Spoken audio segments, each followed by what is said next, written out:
नमस्कार दोस्तों, स्वागत है आपका अनुपम आईएएस एकेडमी पर। आज की वीडियो में हम भक्ति आंदोलन के संतों को देखेंगे। भक्ति आंदोलन में आपको बहुत सारे संत मिलते हैं, इसलिए इनको हम दो पार्ट में करके देखेंगे। आज के पहले पार्ट में हम कुछ प्रमुख संतों को देखेंगे, इसके बाद इसका एक पार्ट और आएगा, उसमें भी हम कुछ प्रमुख संतों को देखेंगे। जब आप दोनों वीडियो को पूरा देख लेंगे तो भक्ति आंदोलन से जुड़े हुए जितने भी प्रमुख संत हैं, उनकी जो विचारधाराएं हैं उनको हम समझ लेंगे, उनके द्वारा किए गए जो योगदान है उन योगदानों को भी हम समझ लेंगे। तो मैं अनुपम तिवारी स्वागत करता हूं आपका अपने इस YouTube चैनल पर। भक्ति आंदोलन के संतों को देखते समय आपको दो तीन चीजें ध्यान रखनी है। एक, पूछा जाता है कि वह किस संप्रदाय से या किस विचार से कनेक्टेड है। विचार में जैसे अद्वैतवाद है, द्वैतवाद है, द्वैताद्वैत है, विशिष्टाद्वैत है, तो इस तरह आपसे पूछा जाएगा कि वह किस विचार से कनेक्टेड है या उन्होंने किस विचार की स्थापना की है, यह तथ्य आपसे पूछा जाएगा। दूसरा, आपसे यह पूछा जाएगा कि उन्होंने रचनाएं क्या क्या की हैं। तीसरा, आपसे पूछा जाएगा कि वह किसके समकालीन है, यानी कि प्रशासनिक व्यवस्था में उस समय कौन है। तो यह दो तीन चीजें आप ध्यान रखिएगा। जो आपका यह द्वैताद्वैत, अद्वैतवाद, द्वैतवाद, यह सारे विचार हैं, यह क्या है? ईश्वर और मानव, और यहाँ मानव में आप जोड़िए आत्मा। तो क्या ईश्वर और आत्मा अलग अलग हैं या एक है?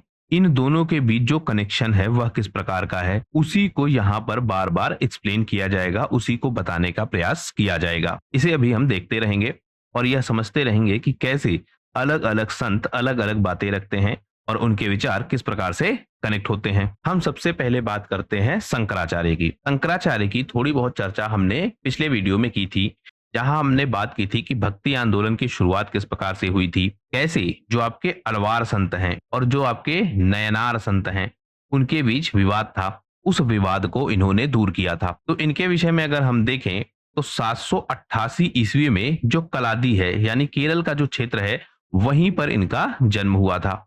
इनके पिता का नाम क्या है? शिव गुरु है। इनकी माता के नाम को लेकर थोड़ा बहुत डिबेट है। डिबेट क्या है? कुछ लोग कहते हैं कि सुभद्रा भी इन्हीं की माता का नाम था, लेकिन जो ज्यादा स्टेब्लिश फैक्ट है वह यह है कि आर्यम्बा इनकी माता का नाम था। तो आर्यम्बा या फिर सुभद्रा, यह इनकी माता का नाम था। दरअसल जो उत्तर भारत का क्षेत्र है वहां पर ज्यादा फेमस है सुभद्रा, और जो दक्षिण भारत का क्षेत्र है वहां पर ज्यादा फेमस है आर्यम्मा। लेकिन ज्यादा ऑथेंटिक हमको क्या मिलता है? आर्यम्मा, यानी यही इनकी माता का नाम है। हालांकि आप दोनों नाम देखे रहिए। तो शंकराचार्य का जन्म कहाँ हो रहा है? केरल के क्षेत्र में। 8 वर्ष की आयु में ही इन्होंने अपनी माता से अनुमति मांगी थी। यह घटनाक्रम भी हमने देखा था कि यह नदी में नहा रहे थे और नदी में नहाते टाइम एक मगरमच्छ इनके पैर खींचता है, मतलब एक मगरमच्छ इनके पैर को पकड़ लेता है और वह इन्हें पानी में खींचने लगता है। यह अपनी माता से अनुमति मांगते हैं कि या तो माता उन्हें संन्यास लेने की अनुमति दे दे या फिर यह मगर उन्हें पानी में खींच ले जाएगा। तो माता ने क्या किया? संन्यास लेने की अनुमति दे दी। यह चले गए सन्यासी के रूप में। सन्यासी बनने के बाद इन्होंने अपना गुरु बनाया किसे? गोविंद भागवतपाद को, और यही गोविंद भागवतपाद इनके पहले गुरु बने। इन्होंने इन्हें अद्वैतवाद की शिक्षा दी। इसके बाद शंकराचार्य ने बहुत सारे ग्रंथों का अध्ययन किया, जैसे जो आपके मनुस्मृति हैं, जो आपके धर्मशास्त्र के ग्रंथ हैं, इन सब का अध्ययन किया और उन्हीं को आधार बनाते हुए धीरे धीरे जो अपने विचार है उनको आगे फैलाने का काम किया। इन्होंने यह कहा कि जो श्रुति ग्रंथ हैं, यानी जो सुने गए ग्रंथ हैं, और जो स्मृति ग्रंथ हैं, दोनों को धार्मिक जीवन का आधार माना। अब यह आपका जो श्रुति ग्रंथ और स्मृति ग्रंथ है, इनमें अंतर क्या है? सबसे पहले जो आपके श्रुति ग्रंथ हैं, यह वह ग्रंथ हैं जिन्हें ऋषियों ने सुनाया है, यानी श्रवण से, सुनने से जो प्राप्त ज्ञान है उसे कहेंगे श्रुति ग्रंथ। इनमें क्या आएगा? आपके जो वेद हैं, आपके जो उपनिषद हैं, आपके जो ब्राह्मण ग्रंथ हैं, यह सब क्या है? श्रुति ग्रंथ हैं। इसी तरह अगर हम बात करें स्मृति ग्रंथों की, तो यह क्या है? स्मृति अर्थात ऐसे ग्रंथ जिनको याद किया गया है, यानी स्मरण से प्राप्त ज्ञान। इनमें क्या आएगा? आपका जो मनुस्मृति है, आपके जो धर्मशास्त्र हैं, आपके जो पुराण हैं, वह कहाँ आएंगे? स्मृति ग्रंथों में। तो जिनको केवल सुनकर प्राप्त किया गया है उन्हें कहेंगे श्रुति ग्रंथ, जिनको स्मरण से या याद करके प्राप्त किया गया है उन्हें कहेंगे स्मृति ग्रंथ। तो यह दोनों अंतर हो गया। तो इन्होंने दोनों को माना, दोनों की विचारधाराओं को इन्होंने स्वीकार किया। इन्होंने एक सिद्धांत स्थापित किया। हमने देखा था कि विवाद क्या था मुख्यतः, कि जो देवता है वह देवता कौन सा उच्च है, कौन ज्यादा ऊंचे स्थान पर है। जो आपके अलवार संत हैं, जो आपके नयनार संत हैं, यह अपने अपने देवता को ऊंचा बता रहे थे। जैसे जो आपके नयनार है वह कहते थे कि शिव सबसे ऊपर है, वहीं जो आपके अलवार है वह कहते थे कि विष्णु सबसे ऊपर है। और विष्णु में भी यह कई रूपों की चर्चा करते हैं, जैसे यह बात करते हैं कृष्ण की, यह बात करते हैं राम की, और जो विष्णु के अलग अलग रूप हैं उन रूपों की भी बात करते हैं। तो इस तरह इनमें विवाद था। इन्होंने जो स्थापना की वह क्या थी? पंचदेवोपासना, यानी 5 देवों की जो उपासना है उस व्यवस्था को इन्होंने स्टेब्लिश किया। इसमें शिव भी है, इसमें विष्णु भी है, इसमें सूर्य भी है, इसमें गणेश भी है, और इसमें शक्ति पूजा भी है, यानी कि देवी की पूजा भी है। तो इन्होंने यह सिद्धांत स्थापित किया। इससे क्या हुआ? जो संप्रदाय आपस में लड़ रहे थे उनके बीच एक संतुलन आया, उन्हें एक करने की इन्होंने कोशिश की, क्योंकि यही मूल विवाद था। उसके बाद जो बौद्ध धर्म है वह उस समय बहुत फेमस था, और बौद्ध धर्म का जो प्रभाव है या फिर बौद्ध धर्म से जो कनेक्शन है वह शंकराचार्य का हमको काफी डीप दिखता है।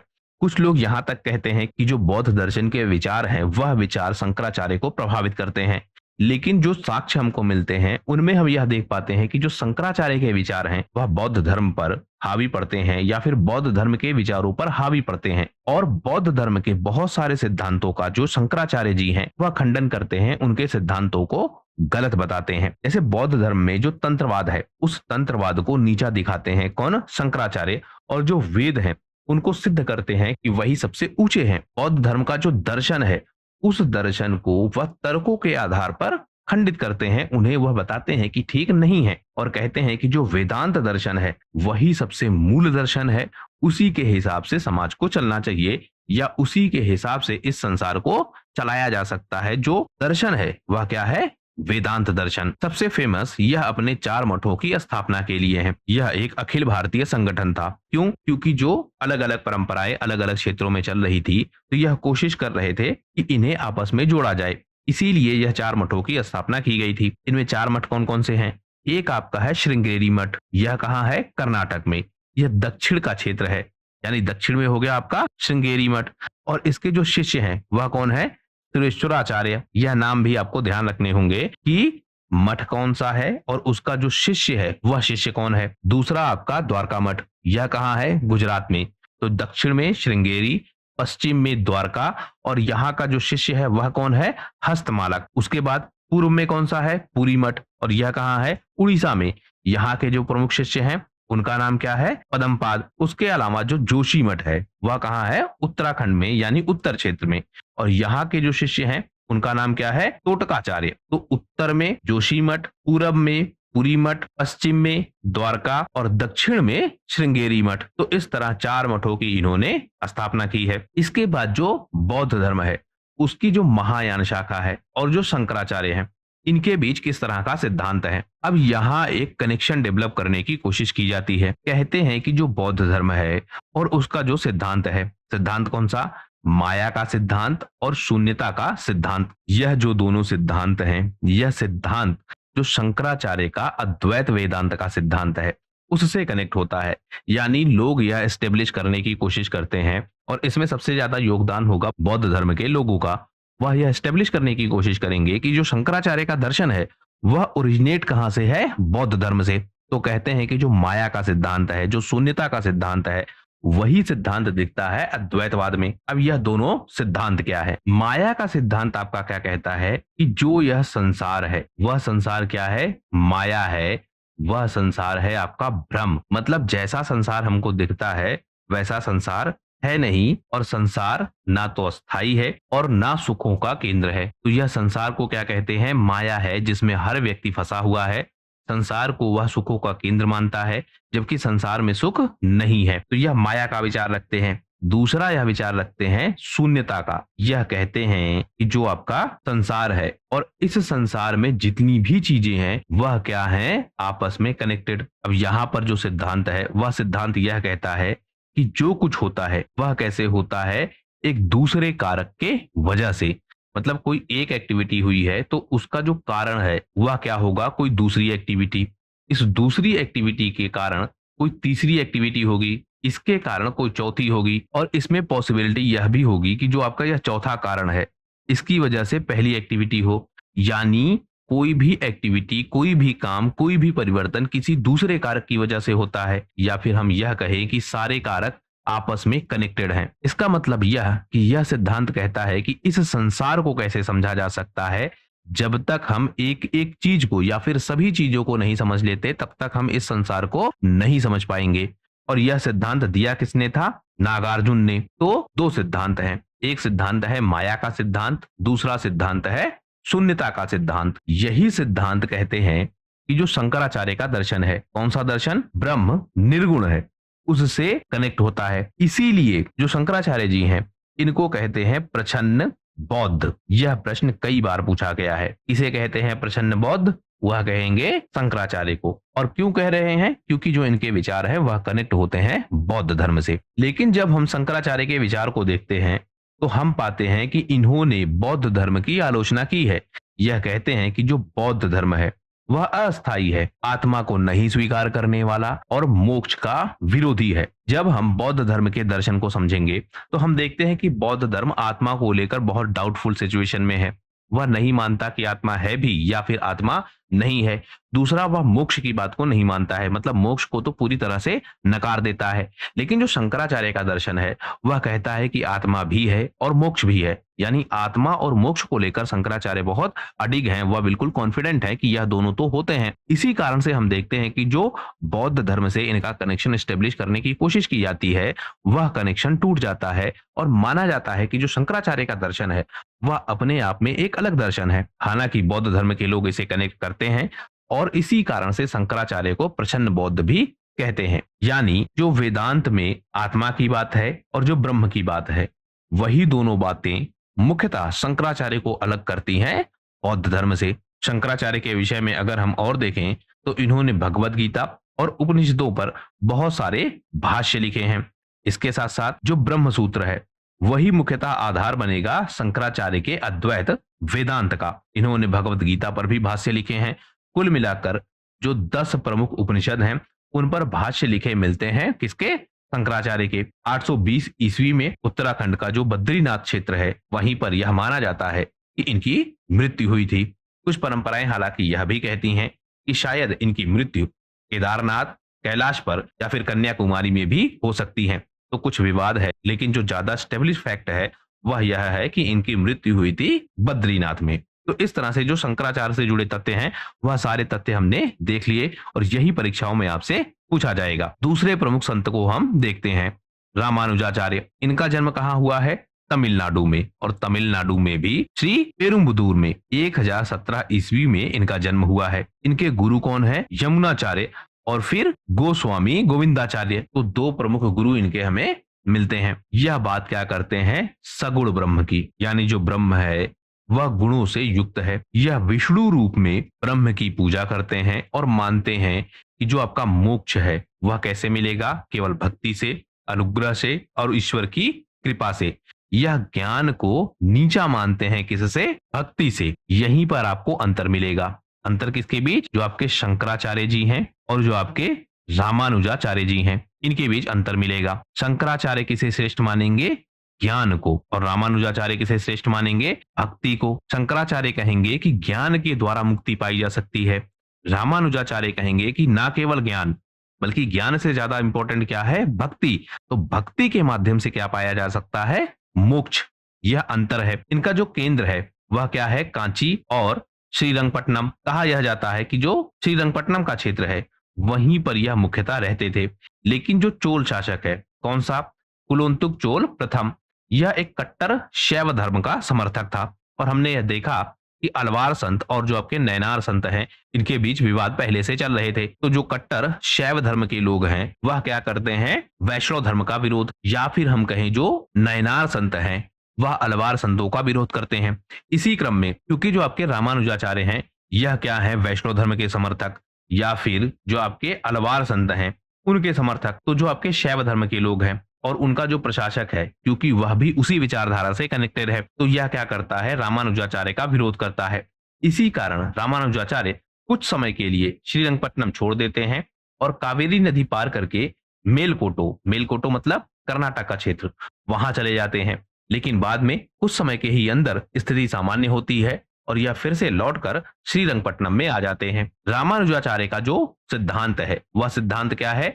विशिष्टाद्वैतवाद, यानी जो ब्रह्म है या फिर ईश्वर है एक है, लेकिन जीव और प्रकृति की विशेषताओं से जुड़ा है। अब यहाँ पर अंतर है। अंतर कैसा? जो शंकराचार्य है वह बात करते हैं अद्वैतवाद की, और जो आपके रामानुजाचार्य हैं वह बात करते हैं विशिष्टाद्वैतवाद की। शंकराचार्य कहते हैं कि ब्रह्म और जीव अलग अलग नहीं है, वहीं जो रामानुज है वह कहते हैं कि जो ब्रह्म है और जो जीव है वह अलग है, लेकिन उनके बीच क्या है? एक विशिष्ट संबंध है। वह यह मानते हैं कि जो ईश्वर है वह क्या है? मूल शक्ति है, और हम सब उसी मूल शक्ति से कनेक्टेड हैं, उसी से हम सब बने हैं। वास्तव में हम ईश्वर से अलग नहीं है, लेकिन हम ईश्वर भी नहीं है। अद्वैतवाद क्या कहता है? हर किसी में ईश्वर है। यह जो आपका विशिष्टाद्वैतवाद है यह कहता है कि हर किसी में ईश्वर है, लेकिन ईश्वर का जो स्वरूप है, मूल स्वरूप, वह मूल स्वरूप अलग है। हम सब क्या है? उसके अंग हैं, यानी ईश्वर अलग हैं और हम लोग अलग हैं, लेकिन हम दोनों के बीच एक कनेक्शन है, और उसी को कहते हैं विशिष्टाद्वैतवाद। तो यह इनका सिद्धांत है। यह विष्णु के उपासक हैं और उन्हीं को सबसे ज्यादा पूजते हैं। वह कहते हैं, या फिर एक एग्जाम्पल से अपनी बात को समझाते हैं। जैसे एग्जाम्पल क्या है? वह कहते हैं कि जो अग्नि है और जो ऊष्मा है, उससे निकलने वाली जो आंच है या फिर हम कहें टेम्परेचर है, वह दोनों अलग अलग नहीं है। इसी तरह से जीव है और इसी तरह से ईश्वर है, यानी ईश्वर मूल है। जैसे अग्नि से क्या निकलेगी? ऊष्मा, या फिर ताप महसूस होगा हमको। अग्नि जलेगी तो उससे हमें ताप लगेगा, लेकिन अग्नि और ऊष्मा दोनों अलग अलग हैं। लेकिन पूरी तरीके से आप इनको अलग भी नहीं कह सकते हैं, क्योंकि जब अग्नि होगी तभी ऊष्मा होगी, और ऊष्मा होगी तो अग्नि का होना अनिवार्य है, यानी दोनों के बीच कनेक्शन है। इसी तरह यह कहते हैं कि जो जीव है, प्रकृति है, और जो ईश्वर है, इनके बीच कनेक्शन है। मूल क्या है? ईश्वर। ईश्वर के अंश क्या है? हम लोग या फिर जीव। तो यह कहते हैं कि इनमें थोड़ा अंतर है। यह मानते हैं कि जो अंश है ईश्वर का वह हम सब में है, और उसको कैसे कहते हैं कि जो अग्नि है और जो गर्मी है, ऊष्मा है, यह दोनों अलग अलग नहीं है, लेकिन अग्नि और ऊष्मा या फिर गर्मी, यह दोनों एक चीज भी नहीं है, यानी इनमें थोड़ा अंतर भी है। तो ईश्वर और आत्मा से यह इस तरह से संपर्क स्थापित करते हैं। यह कहते हैं कि मूल क्या है? अग्नि, मतलब जो अगर आग जल रही है तो वही मूल है, लेकिन उससे उत्पन्न जो ऊष्मा है, वह ऊष्मा कौन है? जीव और प्रकृति, यानी उसी का भाग है। उसी के प्रकाश से या फिर उसी की शक्ति से यह लोग डेवलप हुए हैं। कौन? जीव और प्रकृति। लेकिन मूल क्या है? अग्नि। अग्नि मतलब ईश्वर। तो इस तरह से इनका विशिष्टाद्वैतवाद का सिद्धांत भी चलता है। इसके बाद अगले प्रमुख संत हैं, उनका नाम क्या है? निम्बार्काचार्य। इनका सिद्धांत क्या है? यह दरअसल जो आपके श्री कृष्ण जी हैं उनके उपासक हैं, और राधा कृष्ण की जो जोड़ी है उसी जोड़ी को यह पूजते हैं, उसी की आराधना यह करते हैं। अब इनके सिद्धांत क्या हैं और इनके जो प्रमुख तथ्य हैं वह कौन से हैं? इनका जन्म हुआ था 11वीं सदी में, और माना यह जाता है कि जो आंध्र प्रदेश का गिदाद्री क्षेत्र है यहीं पर इनका जन्म हुआ था। हालांकि बहुत हमारे पास ऐतिहासिक प्रमाण नहीं है, इसीलिए हम देखते हैं कि इनके जन्म के समय को लेकर भी विवाद है। कुछ परंपराएं यह भी मानती हैं कि जो 7वीं सदी का काल है उस समय इनका जन्म हुआ था। कुछ लोग यह मानते हैं कि जो 11वीं सदी का काल है उस समय इनका जन्म हुआ था। ज्यादा स्टेब्लिश क्या है? 11वीं सदी वाली बात, यानी 11वीं सदी में इनका जन्म हुआ था। इनका जो कार्य क्षेत्र है वह क्या है? ब्रज क्षेत्र। और आज भी जो ब्रज का क्षेत्र है वह राधा कृष्ण की भक्ति के लिए बहुत फेमस है। तो उसमें जो प्रमुख योगदान है वह किसका है? निम्बार्क का। निम्बार्क का जो सिद्धांत है वह क्या है? द्वैताद्वैत, यानी द्वैत भी है और अद्वैत भी है। यह कहते हैं कि जो जीव है, अब द्वैताद्वैत का मतलब क्या हो गया? एक द्वैत सिद्धांत, दूसरा अद्वैत सिद्धांत। द्वैत सिद्धांत क्या कहता है कि दोनों अलग है, यानी आत्मा और जो परमात्मा है यह दोनों अलग हैं। जो आपका अद्वैत सिद्धांत है शंकराचार्य का, वह कहता है कि दोनों एक है। यह दोनों सिद्धांतों को मानते हैं।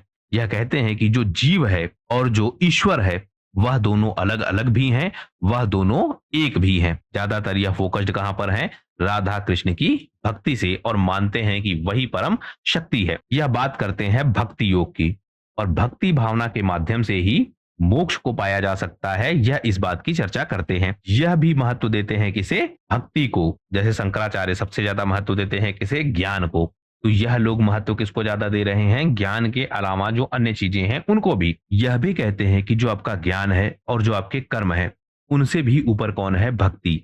और भक्ति ही अंतिम मार्ग है या फिर भक्ति ही सबसे प्रमुख मार्ग है जिससे किसी व्यक्ति को मोक्ष मिल सकता है। ब्रजमंडल के ही क्षेत्र में यह निम्बार्क संप्रदाय की स्थापना करते हैं और यह संप्रदाय जो राधा कृष्ण की भक्ति है, उनकी जो आराधना है, उससे कनेक्टेड है। इनका एक ग्रंथ है, ग्रंथ का नाम क्या है? वेदांत परिजात सौरभ। इसी ग्रंथ में इनके विचारों को लिखा गया है और आगे चलकर यही ग्रंथ इनकी भक्ति भावना का या फिर इनके भक्ति संकलन का आधार बनता है और जो ब्रज का क्षेत्र है वह भक्ति के केंद्र के रूप में बहुत फेमस हो जाता है। तो निम्बार्क का यहाँ बहुत प्रमुख योगदान है। इसके अलावा हम बात करें माधवाचार्य की, तो माधवाचार्य की हम बात कर रहे हैं। इनका जन्म कहाँ हुआ था? 1238 ईस्वी में, जो कर्नाटक का पजक गांव है, वहीं पर इनका जन्म हुआ था। इनके आचार्य कौन थे? आचार्य शेष चैतन्य तीर्थ। और इनका कार्यस्थल क्या है? कर्नाटक का जो उडुपी क्षेत्र है वह हमको मिलता है। तो जन्म कहाँ हुआ है? कर्नाटक में, और कर्नाटक के क्षेत्र में ही यह ज्यादा फेमस है। इन्होंने जो द्वैत वेदांत है उस सिद्धांत को आगे बढ़ाया। यह कहते हैं कि जो ब्रह्म है और जो मानव है या फिर जो जीव है वह दोनों अलग अलग हैं। ईश्वर पूरी तरह से अलग है और प्राणी यानी कि जीव पूरी तरह से अलग है। यह जो आपका संसार है, यह संसार क्या है? सत्य है। जैसे शंकराचार्य कहते हैं यह संसार क्या है? आपका माया है। इसीलिए जो शून्यवाद का सिद्धांत है, माया का सिद्धांत है बौद्ध धर्म का, उससे कनेक्टेड उनको बताया जाता है। कहा जाता है कि वह प्रचंड बौद्ध हैं। माधवाचार्य कहते हैं कि जो यह संसार है यह वास्तविक है, यह सत्य है, और जो भक्ति है और भगवान की जो कृपा है उसी से मोक्ष मिलेगा। ब्रह्म अलग है, ईश्वर अलग है। ईश्वर की आराधना करनी चाहिए, उसके प्रति समर्पित होना चाहिए। खुद को ब्रह्म मान लेना यह गलत है। यानी ईश्वर और जीव कभी एक नहीं हो सकते हैं, यह इनका विचार है। ईश्वर पूरी तरह से स्वतंत्र है और जीव हमेशा उस पर आश्रित है, यानी जीव उस पर डिपेंडेंट है। तो यह द्वैतवाद का सिद्धांत देते हैं और कहते हैं कि जो ईश्वर है और जीव है, यानी कि जो ब्रह्म है और जो आत्मा है, वह दोनों क्या है? अलग अलग है। इन्होंने जो उडुपी का क्षेत्र है और उडुपी में भी जो उनका कृष्ण मंदिर है उसे ही अपनी शिक्षा का केंद्र बनाया और वहीं से संस्कृत व्याकरण, तर्क और वेदांत की शिक्षा देते रहे। अब यहां पर भी आप देखेंगे कि जो तर्कवाद है इसका, शंकराचार्य का, और जो भक्तिवाद है, उन दोनों का हमें समन्वय दिखेगा, उन दोनों का कनेक्शन हमको दिखेगा। यह तर्कवाद को भी महत्व देंगे, लेकिन सबसे ज्यादा किसे आगे रखेंगे?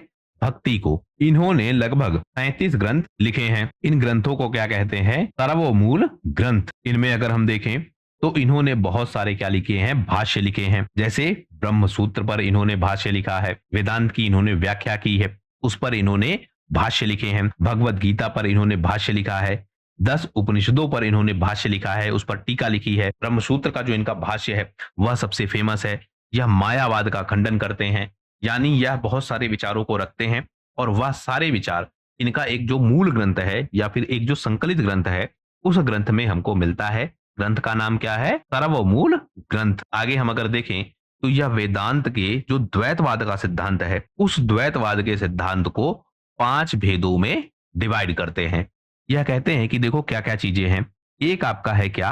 आत्मा। एक आपका क्या है? ब्रह्म। और एक आपका क्या है? जड़। यहाँ पर जो आत्मा है इसे नाम देते हैं यह चेतना का। तो यह क्या कहते हैं? एक चेतना है, एक ब्रह्म है और एक जड़ है। यह कहते हैं कि जो चेतना है या फिर जो जीव है और जो आपका ब्रह्म है, इन दोनों के बीच क्या है?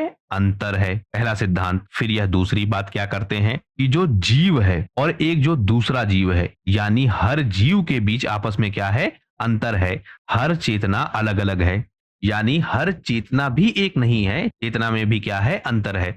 हर मनुष्य अलग है। इसकी बात यह करते हैं। फिर क्या कहते हैं कि जो आपकी चेतना है और जो आपका जड़ है, जड़ मतलब प्रकृति जिसमें चेतना का अभाव है या फिर चेतना कम है, यह दोनों भी क्या है? अलग अलग हैं, इनमें भी अंतर है। फिर यह बात करते हैं कि जो ब्रह्म है और जो आपका जड़ है यानी प्रकृति है, इनके बीच भी क्या है? अंतर है। और फिर यह क्या कहते हैं कि जो जड़ है और जड़ के ही जो अलग अलग स्वरूप हैं उनमें भी क्या है? अंतर है। तो 5 सिद्धांत, यानी कि हर चीज क्या है? अलग है और अलग अलग होकर ही उसका अस्तित्व है और उसी के माध्यम से वह चलता है। जीव जीव से अलग है, ब्रह्म जीव से अलग है, चेतना जड़ से अलग है, जड़ जड़ से अलग है, यानी हर चीज क्या है? विशिष्ट है, हर चीज अलग है, उसका अपना स्थान है। तो यह किसका विचार हो गया? माधवाचार्य का। यह कहते हैं कि जो यह अंतर है जिसकी यह बात कर रहे हैं, इन 5 सिद्धांतों में यह भेद या फिर यह अंतर कभी समाप्त नहीं होते हैं। यानी जो आपका अद्वैतवाद है वह क्या है, त्रुटिपूर्ण, यानी जो आपका ईश्वर है और आपका जो जीव है इनमें सदा अंतर बना रहेगा। और इस तरह से जो शंकराचार्य का दर्शन है अद्वैतवाद का, उसको यह खारिज करते हैं, उसका यह तर्कपूर्ण खंडन करते हैं। तो माधवाचार्य किसका खंडन कर रहे हैं, शंकराचार्य का। अगले प्रमुख संत रामानंद, इनके विषय में देखते हैं। इनका जन्म हुआ था 14वीं सदी में, यानी लगभग 1300 ईस्वी के आसपास, जो उत्तर प्रदेश का प्रयागराज है या फिर पहले जो इलाहाबाद था वहीं पर इनका जन्म हुआ था। इनके गुरु कौन थे, रामानुजाचार्य। और उसी शिक्षा परंपरा में पढ़ते हुए या फिर उसी शिक्षा परंपरा में यह आगे बढ़े। यह बात करते हैं सगुण भक्ति की और विशिष्टाद्वैत वाद की, यानी भक्ति के माध्यम से और विशिष्ट है द्वैतवाद, उसके माध्यम से यह क्या करते हैं, भक्ति आंदोलन का प्रचार प्रसार करते हैं। सबसे प्रमुख यह कि स्थानीय भाषा का यह प्रयोग करते हैं, यानी जो आम जनमानस की भाषा है उसी भाषा में यह भक्ति आंदोलन को आगे बढ़ाते हैं। यानी जो हिंदी क्षेत्र है या हिंदी बेल्ट है उसी बेल्ट में और वहां की स्थानीय भाषा यानी अवधी भाषा का यह प्रयोग करते हैं और उसी के माध्यम से भक्ति भावना को आगे बढ़ाते हैं। शिष्य किसके हैं, रामानुजाचार्य के। यह आप ध्यान रखिएगा। यह बहुत सारी सामाजिक बुराइयों को चुनौती देते हैं। यह कहते हैं कि जो जाति व्यवस्था है वह जाति व्यवस्था ठीक नहीं है। इससे समस्या क्या हो रही थी जाति व्यवस्था से, और स्पेशली भक्ति आंदोलन के दौरान जाति व्यवस्था ने क्या किया था, जो समाज का एक बड़ा वर्ग है उसे क्या किया था, भक्ति से बाहर, क्योंकि जो समाज की व्यवस्था थी वह बन गई थी कर्मकांडी। और कर्मकांडी जो व्यवस्था है यह व्यवस्था कैसी थी, खर्चीली प्लस ब्राह्मणवादी। तो उसके कारण जो बहुत सारे लोग हैं वह क्या हो गए थे, भक्ति आंदोलन से दूर। तो इन्होंने क्या किया, जाति व्यवस्था को चुनौती दी कि जाति व्यवस्था ठीक नहीं है, जो ईश्वर है उनकी भक्ति करने का जो अधिकार है वह हर किसी को है, वह दलितों को भी है, स्त्रियों को भी है, और यहाँ तक जो मुस्लिम हैं उनको भी भक्ति करने का अधिकार है। तो जाति व्यवस्था की यह आलोचना करते हैं और भक्तिवाद को आगे बढ़ाते हैं। रामानंद सबसे ज्यादा फेमस इसलिए हैं कि इनके 12 प्रमुख शिष्य हैं, और जो इनके शिष्य हैं वह हर संप्रदाय से आते हैं। उनमें आपको उच्च वर्ग के लोग मिलेंगे, उनमें आपको व्यापारी वर्ग के लोग मिलेंगे, इनमें आपको निम्न वर्ग के लोग मिलेंगे, स्त्रियां मिलेंगी। तो इस तरह से जो 12 प्रमुख शिष्य हैं किसके, रामानंद के, वह इनके विचारों को आगे बढ़ाते हैं। और जो भक्ति आंदोलन है वह आम जनमानस से ज्यादा कनेक्ट हो पाता है और वहां पर भक्ति आंदोलन बहुत तेजी के साथ आगे बढ़ता है। 12 या प्रमुख शिष्य कौन कौन से हैं इन्हें हम देख लेते हैं। सबसे पहले जो कबीर हैं इनको हम देखते हैं। यह भी बात करते हैं निर्गुण भक्त की और उसी के माध्यम से प्रचार प्रसार करते हैं, और यह है किससे, जुलाहा परिवार से। फिर जो आपके रैदास हैं या फिर रविदास हैं, यह चमार जाति से हैं, यानी एक निम्न जाति से हैं जिसे निम्न जाति माना जा रहा है, यानी उस सामाजिक व्यवस्था में यह भी इनके शिष्य हैं। फिर एक इनके शिष्य हैं धन्ना। धन्ना कहाँ से है, किसान जाति से, यानी वह एक किसान है मध्यम वर्ग से। फिर एक है पीपा। पीपा कौन है, राजपूत शासक। फिर सुरसरी, यह एक महिला संत है। यह नाम आपको ध्यान रखना होगा क्योंकि महिला संत आपको बहुत कम मिलती हैं। तो सुरसरी महिला संत हैं, यह भी इनसे कनेक्टेड है। फिर सेनानाई, यह पेशे से क्या है, नाई है, यह भी भक्ति आंदोलन में बहुत फेमस है। इसी तरह से जो भानु है यह भी कनेक्टेड है। नरहरि है, यह कनेक्टेड है। पद्मावती, यह एक महिला भक्त है, यह भी कनेक्टेड है। अब यहाँ जो आपकी पद्मावती है इसे आप कनेक्ट मत करिएगा राजस्थान के क्षेत्र से, यह अलग है। फिर आपके सुखानंदा, यह भी कनेक्टेड है। उसके बाद अनंतानंद, यह भी कनेक्टेड है। और अंत में परमानंद, यह भी कनेक्टेड है। तो इस तरह से 12 प्रमुख संत हैं जो आपके रामानंद से कनेक्टेड है, हर संप्रदाय से आते हैं और भक्ति आंदोलन को यह एक नए स्टेज पर ले जाते हैं और भक्ति आंदोलन बहुत तेजी के साथ आगे बढ़ता है। इसके बाद हम देखें संत कबीर को, यह बहुत फेमस है। इनका जन्म कहाँ हुआ है, 1398 में काशी के क्षेत्र में, यानी जो वर्तमान का वाराणसी है वहीं पे इनका जन्म हुआ है। पालन पोषण इनका एक जुलाहे परिवार में हुआ था, और जो दंपत्ति है जिन्होंने इन्हें पाला पोसा है उनका नाम क्या है, नीमा और नीरू। संत कबीर के वास्तविक माता पिता का नाम नहीं पता है कि किसने इन्हें जन्म दिया था, पाला किसने है यह पता है, तो नीमा और नीरू ने इन्हें पाला है। इनमें हम देखते हैं कि जो हिंदू परंपरा है और जो मुस्लिम परंपरा है दोनों का प्रभाव हमको दिखता है। एक तथ्य और इम्पोर्टेंट, यह जो आपके सिकंदर लोदी हैं दिल्ली सल्तनत में उनके समकालीन थे, और सिकंदर लोदी से इनका विवाद भी होता है। यह सिकंदर लोदी कबीर को एक बार गिरफ्तार भी करता है, लेकिन जनता विद्रोह कर देती है और उस विद्रोह के कारण कबीर को छोड़ना पड़ता है। तो संत कबीर कहाँ से कनेक्टेड हैं? काशी के क्षेत्र से, सिकंदर लोदी के समकालीन है, नीरू नीमा ने पाला है, हिंदू मुस्लिम दोनों परंपराओं का जो समन्वय है वह हमको दिखता है। सिकंदर लोदी ने गिरफ्तार भी किया था लेकिन बाद में इनको छोड़ दिया। तो इतने सारे प्रमुख तथ्य हो गए। संत कबीर पहले ऐसे संत हैं जो यह मानते हैं कि संन्यास धारण करना कोई आवश्यक नहीं है, गृहस्थ जीवन में रहकर ही साधना की जा सकती है और ईश्वर को गृहस्थ जीवन में रहकर ही पाया जा सकता है। यानी भक्ति आंदोलन के ऐसे प्रमुख संत हैं जो गृहस्थ जीवन में रहकर ईश्वर को पाने की बात करते हैं, यानी यह सन्यासी नहीं है। इनके जो प्रमुख विचार हैं वह क्या है? यह कहते हैं कि जो ब्रह्म है वह क्या है? निराकार है, वह किसी एक शेप में डिफाइन नहीं किया जा सकता है। यह मूर्ति पूजा के विरोधी हैं। यह कहते हैं कि ना तो हिंदू और ना तो मुस्लिम। अब आपके जो संत कबीर होंगे यह हिंदू मुस्लिम को जोड़ने की जो भावना है उस पे बहुत ज्यादा काम करते हैं। तो यह क्या कहते हैं कि ना तो हिंदू श्रेष्ठ है ना तो मुस्लिम श्रेष्ठ है, बल्कि सबसे श्रेष्ठ क्या है या फिर सबसे बड़ा धर्म क्या है? इंसानियत यानी कि मानवता। यह प्रेम की बात करते हैं और कहते हैं कि प्रेम पूर्वक अगर ईश्वर का नाम स्मरण किया जाए, ईश्वर को याद किया जाए तो वही सबसे सच्ची क्या है? भक्ति है। यह गुरु को ब्रह्मा से क्या करते हैं? ऊपर बताते हैं। तो यह संत कबीर के प्रमुख विचार हैं। समानता की बात करते हैं, भाईचारे की बात करते हैं और जाति पाति व्यवस्था का विरोध करते हैं। संत कबीर जो अद्वैतवाद है उससे कनेक्टेड है, यानी जो आपका ईश्वर है और जो आपका आत्मा है वह अलग नहीं है, दोनों एक दूसरे से कनेक्टेड है। और अद्वैतवाद किसका है? शंकराचार्य का। यानी संत कबीर शंकराचार्य से कनेक्टेड हैं या फिर उनकी विचारधारा से कनेक्टेड हैं। यह कहते हैं कि जो ब्रह्म है वह ब्रह्म क्या है? निर्गुण है और उसका जो स्वरूप है ब्रह्म का स्वरूप वह हम सब में व्याप्त है। यानी ब्रह्म को यह निर्गुण मानते हैं और कहते हैं कि ब्रह्म और जो आत्मा है वह दोनों अलग अलग नहीं है, ब्रह्म का ही स्वरूप हर व्यक्ति में है, हर जीव में है, हर चेतना में है। इनकी प्रमुख रचनाएं भी हमें याद रखनी चाहिए क्योंकि यह रचनाएं भी पूछी जाती हैं। इनका सबसे प्रमुख संकलन कौन सा है? बीजक। और बीजक में हमको मिलते हैं कि 700 से अधिक पद हैं और यही पद मिलकर बीजक का निर्माण करते हैं। इस बीजक को 3 भागों में बांटा गया है। कभी कभी आपसे यह पूछेगा कि बीजक किसकी रचना है, तो आपको बताना होगा कि कबीर की रचना है। कभी कभी जो यह तीनों भाग हैं इन तीनों भागों को अलग अलग करके आपसे पूछ लेगा, जैसे साखी किसकी रचना है, सबद किसकी रचना है या फिर रैमनी किसकी रचना है। यह तीनों अलग अलग भी आपसे पूछा जा सकता है। तो तीनों भाग किसके हैं? बीजक के। बीजक ग्रंथ किसका है? संत कबीर का। और यह तीनों आपस में कनेक्टेड है। तो इस तरह से संत कबीर के विषय में सभी प्रमुख तथ्य हमने देख लिए हैं।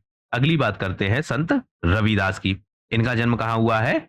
1450 ईस्वी में काशी में। इनका जो विचार है वह क्या है? यह बात करते हैं कि ईश्वर एक है, निराकार है और हर जगह व्याप्त है। यानी अद्वैत वेदांत का जो दर्शन है कुछ उसी से कनेक्टेड हमको यह मिलते हैं।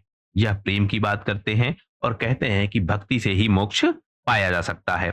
यह भी जात पात यानी सामाजिक बुराइयों का, सामाजिक भेदभाव का खुलकर विरोध करते हैं। यह बात करते हैं शोषण विहीन समाज की, यानी इनकी एक संकल्पना है, इनका एक विचार है शोषण विहीन समाज, एक ऐसा समाज हो जिसमें किसी का भी शोषण ना हो। यह निर्गुण भक्ति की बात करते हैं और मूर्ति पूजा की क्या करते हैं? आलोचना करते हैं। तो संत रविदास के प्रमुख विचार हो गए। जो संत रविदास के विचार है, इनके विचारों को जो सिख धर्म का ग्रंथ है गुरु ग्रंथ साहिब, जिसको किसने लिखवाया है? अर्जुन देव ने, 5वें गुरु सिख धर्म के। तो उसमें यानी कि जो आपका गुरु ग्रंथ साहिब है उसमें लगभग 41 पद किसके हैं? संत रविदास के। यानी संत रविदास के विचारों को गुरु ग्रंथ साहिब में भी रखा गया है। जो संत कबीर हैं वह संत रविदास को क्या कहते हैं? संतों का संत। तो 2 तथ्य यहाँ से पूछे जा सकते हैं। एक, संतों का संत किसे कहते हैं? संत रविदास को।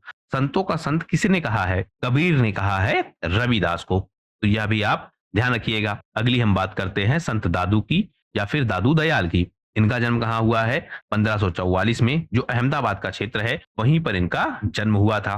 हालांकि यह बाद में जाकर जयपुर में, और जयपुर में भी जो नारायणा का क्षेत्र है वहीं पर बस जाते हैं और 1603 में वहीं पर इनकी मृत्यु होती है। यह भी निर्गुण ब्रह्म के उपासक है। यानी ब्रह्म क्या है? निर्गुण है, उसका कोई रूप नहीं है। इनका एक संप्रदाय है जिसे कहेंगे ब्रह्म संप्रदाय या फिर पर ब्रह्म संप्रदाय। तो यह भी पूछा जाता है कि ब्रह्म संप्रदाय की स्थापना किसने की है? दादू दयाल ने। या फिर यह पूछा जाएगा कि जो परब्रह्म संप्रदाय है उसकी स्थापना किसने की है? दादू दयाल ने। दोनों एक ही है। इसी संप्रदाय को बाद में दादू पंथ भी कहते हैं। यह जो आपका संप्रदाय है यह आधारित किस पर है? गुरु शिष्य परंपरा पर। और यह कहता है कि जो ब्रह्म संप्रदाय है वह किसी भी व्यक्ति में भेदभाव नहीं करेगा। यह निर्गुण भक्ति की बात करता है, यानी ईश्वर का जो स्वरूप है वह निर्गुण है। ईश्वर हर जगह है, हर चीज में है और सबके लिए है। तो ब्रह्म संप्रदाय की स्थापना किसने की है? दादू दयाल ने। इनका जो मार्ग है यानी इनका जो मोक्ष का मार्ग है वह कौन सा है? निपक। निपक मतलब निपक्षपात पूर्ण, यानी पक्षपात ना हो जिसमें, वह इनका मार्ग है। तो आपसे पूछा जाएगा कि निपक किसका मार्ग है या निपक की विचारधारा किससे कनेक्टेड है? तो वह कनेक्टेड है किससे?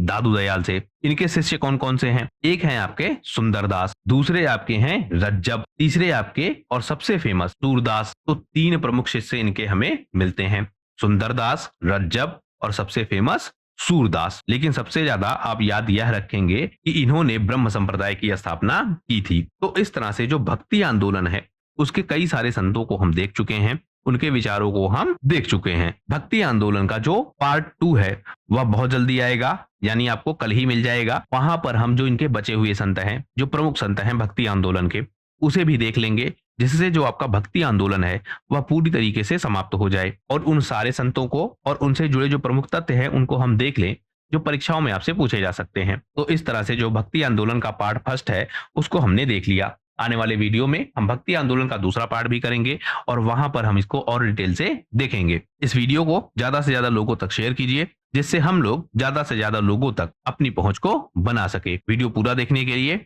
आपका बहुत बहुत धन्यवाद। आपका दिन शुभ हो।